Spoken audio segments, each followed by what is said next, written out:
Você acha que o governo está tentando resolver o problema dos alimentos caros? E se eu te disser que as 10 propostas que estão sendo estudadas podem, na verdade, complicar ainda mais a sua vida? Vamos destrinchar cada uma dessas ideias com muito sarcasmo, bom humor e aquela dose de indignação que você adora. Já aproveita para se inscrever no canal e deixar o like, porque a gente não vai passar pano para essas promessas vazias.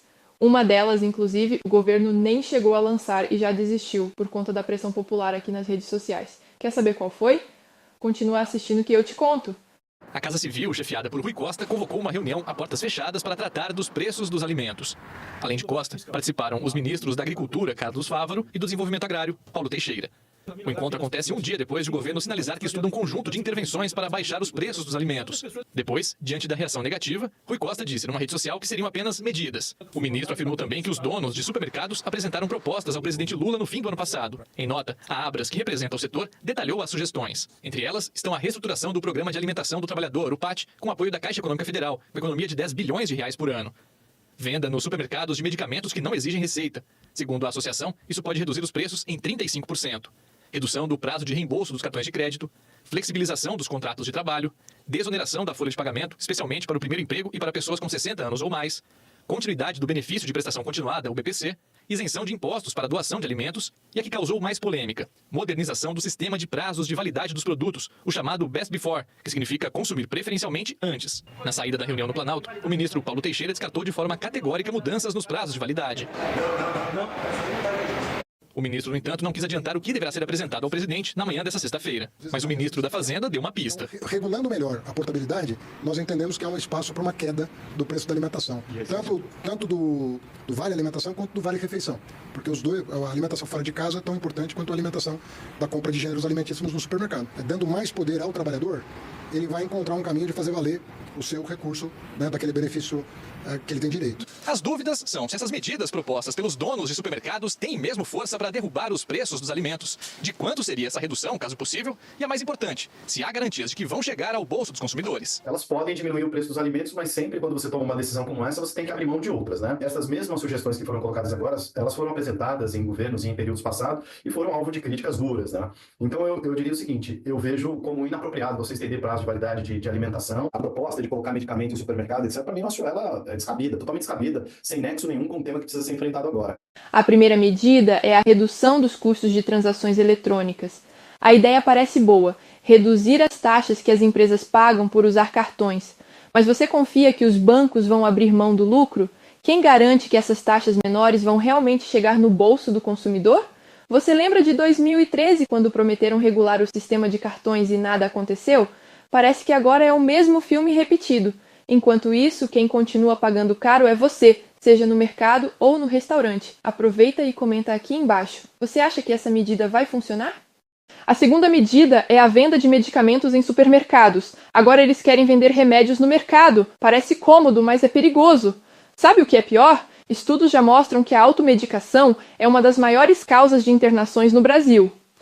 Em 2019, 77% das internações por intoxicação foram por uso errado de medicamentos. E olha o que pode acontecer. Remédios mais caros para quem precisa, enquanto o mercado lucra com vendas irresponsáveis. E não é só isso, viu? Daqui a pouco vão vender antibióticos como se fosse bala. Não dá. Se inscreve no canal e acompanha, porque a gente vai continuar desmascarando essas ideias malucas. A terceira medida seria antecipar a nova cesta básica. Eles querem mudar a cesta básica para colocar mais produtos. Mas cuidado! Em 2014, Dilma fez algo parecido e acabou enchendo a cesta com produtos industrializados. Ao invés de ajudar o pequeno produtor, quem se beneficia são as grandes indústrias. Enquanto isso, a gente vai ficando cada vez mais longe de uma alimentação saudável. Quer saber como isso afeta você? Quem não se lembra da política de criação dos chamados campeões nacionais durante os governos petistas, onde foram injetados nada menos que 18 bilhões de reais em empresas como a JBS, dos irmãos Batista, a BRF, a Marfrig, a Lácteos Brasil, 18 bilhões do nosso dinheiro. E qual o final dessa história? Denúncias e mais denúncias de corrupção, calotes e escândalos envolvendo os donos das empresas e políticos. A quarta medida estudada é reduzir de novo impostos de importação. A ideia é baratear alimentos importados. Parece bom, mas às custas de quem? O agricultor brasileiro vai levar mais um golpe. Você lembra em 2020 quando fizeram isso com o arroz? Resultado: os produtores nacionais ficaram no prejuízo e o consumidor nem viu tanta diferença no preço. Dependendo de comida de fora, a gente corre o risco de ficar na mão em qualquer crise internacional. E olha que somos considerados o maior exportador de alimentos industrializados do mundo. Já pensou nisso? Então, curte o vídeo e ajuda a gente a espalhar essa informação. A quinta medida é incentivar a produção local. Quantas vezes você já ouviu o PT prometer ajuda ao produtor local? Só prometeram. Você sabia que em 2015 o Plano Safra foi criticado porque burocratizou ainda mais a vida do agricultor? Sem contar que desde que assumiu, Lula simplesmente demonizou o setor agrícola de todas as formas, culpando os produtos rurais pela alta nas queimadas no seu governo, pela alta dos preços, pela queda na exportação. Ou seja, tudo de ruim. Para Lula, vem do setor agrícola do Brasil, não caia nessa balela de que o país se sustenta com os pequenos produtores, que mal conseguem produzir para o seu próprio sustento. É fácil falar em incentivo, mas sem investimento em infraestrutura e menos impostos, não tem como competir. Se você conhece algum amigo agricultor que passa por isso, manda esse vídeo para ele. A sexta medida em estudo, e a que mais me deixou indignada, é a adoção do conceito Best Before. Isto nada mais é do que mudar a forma como a gente enxerga a validade dos alimentos. O governo quer usar o tal do Best Before, que seria algo como melhor consumir antes. Ou seja, a etiqueta da carne mostrariam, por exemplo, a data em que o alimento estaria no seu ápice para consumo, mas que poderia ser consumido após a data impressa, desde que o consumidor observe alguns procedimentos de armazenamento e consumo. Parece bonito, né? Mas quem aqui nunca ouviu falar da prática comum entre os supermercados de apenas trocar a etiqueta por uma nova, com data de validade alterada, já que o alimento, geralmente carne, queijo e afins, vem embalados em filme de PVC? Na prática, o que impede que os supermercados empurrem comida velha para a gente? Lembra da Operação Carne Fraca em 2017? Se até com carne fresca eles faziam falcatrua, imagina agora. Também não vamos nos esquecer do ministro Rui Costa e o caso da laranja. Tem um vídeo sobre isto aqui no canal. E o mais bizarro é que eles querem convencer você de que é normal comer um produto que passou do prazo. Normal para quem? Para a elite em seus banquetes gourmet? Eu duvido. Então já deixa seu like aqui porque esse papo vai longe. Gente, pior é ver o jornalismo militante tentando empurrar na nossa goela abaixo a ideia de que consumir alimentos vencidos é uma boa prática. Sim, você duvida? Assiste esse vídeo da Raquel Landim e depois me diz se tem cabimento isso.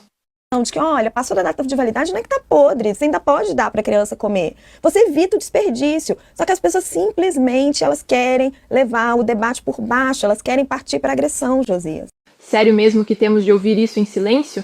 Não vou entrar na questão da responsabilização do comerciante, caso alguém passe mal ao consumir alimentos fora do prazo de validade. Será que na casa dessa repórter, ou de qualquer artista que apoia este governo, ou nas casas de políticos, juízes do STF ou qualquer brasileiro de classe alta, eles consomem alimentos estragados ou vencidos? O que pensam que somos? Gado? Cães? Porcos que se alimentam de sobras? Vou deixar os cães de lado, porque muitos deles vivem até melhor que nós humanos. E vamos para a próxima.